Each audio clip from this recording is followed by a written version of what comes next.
नमस्कार दोस्तों, आप देख रहे हैं नमो भारत न्यूज। मैं हूं शुक्ला।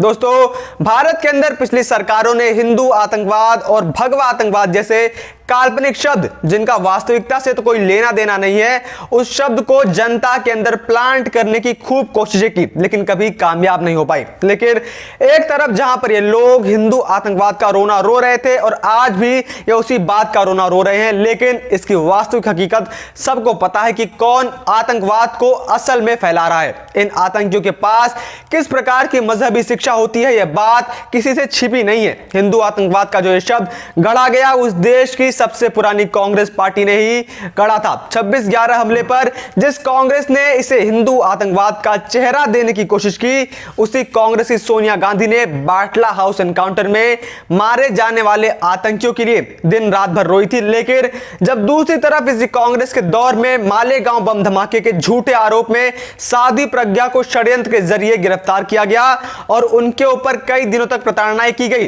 ताकि उनसे झूठा आरोप कबूल करवाया जा सके और मालेगांव विस्फोट को भी हिंदू आतंकवाद से जोड़ा जा सके, लेकिन सच को खत्म नहीं किया जा सकता। कांग्रेस के इतने प्रयासों के बाद भी आज तक ये लोग सच से किसी को भटका नहीं पाए, क्योंकि भले ही कांग्रेस ने हाथ पांव मारकर अपना पूरा प्रयास तो किया, लेकिन अब पंचर जोड़ने वाले तो पंचर जोड़ने वाले ही रहेंगे। उन्होंने खुद कांग्रेस के अरमानों के ऊपर बम फोड़ दिए। दोस्तों, बचपन में आप सबने कहावत तो सुनी होगी कि जो दूसरों के लिए गड्ढा खोदते हैं, एक दिन उस गड्ढे में वो लोग खुद ही गिर जाते हैं। यानी जो दूसरों के अहित के लिए कोई कार्य करते हैं, उसमें उन्हीं का अहित हो जाता है। और इसका एक उदाहरण कुछ दिन पहले बिहार में देखने को मिला, जब बिहार के बांका में एक मस्जिद के पास स्थित मदरसे में बम विस्फोट होने से पूरा मदरसा ही ध्वस्त हो गया। इस घटना में मदरसे के मौलवी की मौत हो गई और करीब 4 लोगों के जख्मी होने की भी सूचना मिली। हालांकि जख्मी का कहीं अता पता नहीं चल रहा है। मौके पर जांच के लिए पहुंची फॉरेंसिक टीम ने पाया कि बम विस्फोट से ही मदरसा उड़ा है। अब ऐसे में सवाल उठता है कि यह कौन से मदरसे हैं जहां पर बम फोड़ने के प्रैक्टिकल दिए जा रहे हैं। दरअसल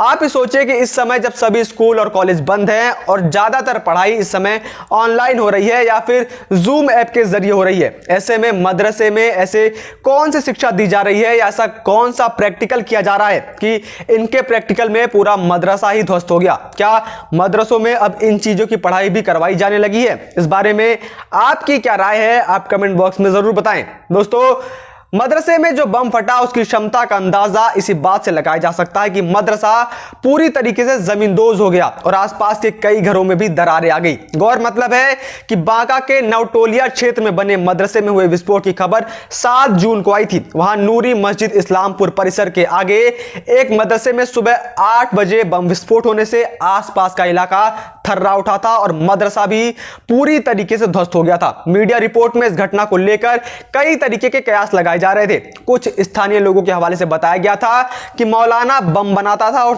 3 युवक उसका सहयोग करते थे। क्षेत्र में छोटी छोटी बात पर बमबारी भी होती थी। भागलपुर से बारूद लाकर काम किया जाता था। यह बात भी कही जा रही थी कि इस धमाके के तार बांग्लादेश से भी जुड़ सकते हैं, जिसके बाद इस मामले की जांच एटीएस यानी एंटी टेररिस्ट स्क्वाड को दे दी गई है।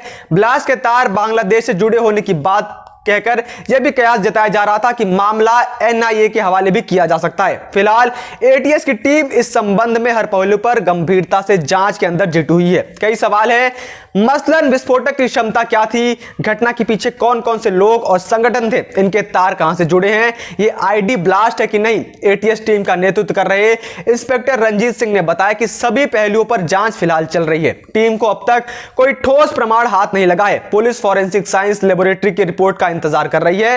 एफएसएल रिपोर्ट में धमाके के कारण का पता चलने के बाद इसके अनुसंधान का दायरा बढ़ाने को लेकर भी विचार किया जा सकता है। जांच एजेंसी से जुड़े सूत्र बताते हैं कि ब्लास्ट की यह घटना 2 ही सूरतों में हो सकती है। इसकी एक वजह यह हो सकती है कि विस्फोटक सामग्री मंगाकर मदरसे के अंदर ही हाई डेंसिटी बम बनाया जा रहा हो। दूसरी वजह यह हो सकती है कि कहीं से बम बनाकर लाया गया हो और उसे यहां पर स्टोर किया गया हो और फिर ट्रांसपोर्टेशन के दौरान यह ब्लास्ट कर गया हो। दोनों में से अगर कोई भी बात सिद्ध हो जाती है तो इसमें एक बात तो साफ हो जाएगी कि मदरसों में पढ़ाई जाने वाली शिक्षा स्कूलों में पढ़ाई जाने वाली शिक्षा से बहुत ज्यादा आगे है। कहां पर हमारे स्कूलों में डॉक्टर और इंजीनियर बनने की शिक्षा दी जाती है, तो यहां पर तो पूरा खेल ही अलग है। यहां के मौलवी अपने बच्चों की पढ़ाई के लिए इतने ज्यादा डेडिकेटेड हैं कि बच्चों को पढ़ाने के लिए अपनी जान तक दे देते हैं। धमाके में मदरसे का इमाम मौलाना अब्दुल मोबिन घायल हो गया था, बाद में उसकी मौत हो गई। मौलाना मदरसे में ही रहता था।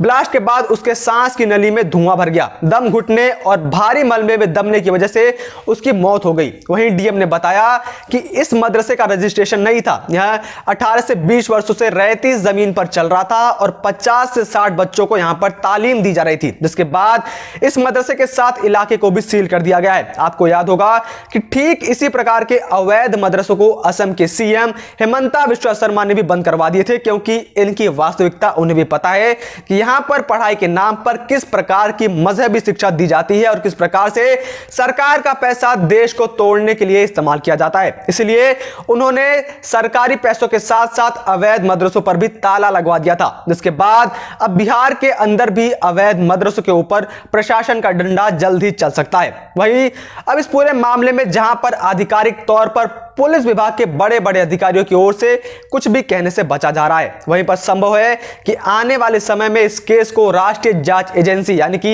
एनआईए टेक ओवर करे। एजेंसी सिर्फ गृह मंत्रालय की ओर से हरी झंडी मिलने का अभी तक इंतजार कर रही है। जिस तरीके का यह धमाका है और जांच के दौरान घटनास्थल पर जो विस्फोट से जुड़े सबूत मिले हैं, उसका कनेक्शन सीधे सीधे पश्चिम बंगाल के वर्धमान में हुए सीरियल ब्लास्ट से जुड़ रहा है। इनके अनुसार बांका और वर्धमान में हुए विस्फोट में जिस एक्सप्लोजिव का इस्तेमाल हुआ, दोनों एक सेम है। इसी एंगल के मद्देनजर घटनास्थल पर जांच करने पश्चिम बंगाल की पुलिस टीम भी आने वाली है, क्योंकि वर्धमान में हुए विस्फोट का कनेक्शन बांग्लादेश से जुड़ा हुआ था। अब इस मामले की जांच के बाद ही पता चलेगा कि इसके अंदर कौन कौन लोग शामिल हैं और इसके तार कहां कहां तक जुड़े हुए हैं। वहीं आप भी तैयार हो जाइए, क्योंकि अब कुछ मीडिया चैनल्स और बुद्धिजीवी लोग आपको एक बात कहेंगे कि दोस्तों, आतंकवाद का कोई धर्म नहीं होता, कोई चेहरा नहीं होता, लेकिन वास्तविकता आपको और हमें पता ही है। फिलहाल इस मुद्दे पर विपक्ष द्वारा कोई भी टिप्पणी या फिर कथन देखने को नहीं मिला है और जहां तक कयास है कि विपक्ष इस मामले पर अपना मुंह बंद करके ही रखेगा, क्योंकि इनके आंखों पर हिंदू फोबिया का चश्मा जो चढ़ा हुआ है। बाकी इस बारे में आपकी क्या राय है, आप कमेंट बॉक्स में जरूर बताएं। इतना ही नहीं, अगर आपको यह वीडियो पसंद आई हो तो इसे लाइक करना ना भूलें और इस वीडियो को ज्यादा से ज्यादा मात्रा में शेयर करें, ताकि इन मदरसों की सच्चाई सबको पता चल सके। बाकी अगर आपने अब तक हमारे चैनल को सब्सक्राइब नहीं किया है तो जल्दी से उसे सब्सक्राइब कर लीजिए और बेल आइकन को दबाना मत भूलिएगा, ताकि हम जब भी कोई नई वीडियो अपलोड करें तो आप तक उसकी नोटिफिकेशन सबसे पहले पहुंचे। बाकी तमाम देश और दुनिया की बड़ी खबरों से जुड़े रहने के लिए आप बने रहिए नमो भारत न्यूज़ के साथ। जय हिंद, जय भारत। वीडियो को लाइक, सब्सक्राइब और शेयर करना ना भूलें। अपने विचारों को कमेंट बॉक्स में लिखकर हम तक जरूर पहुंचाइए।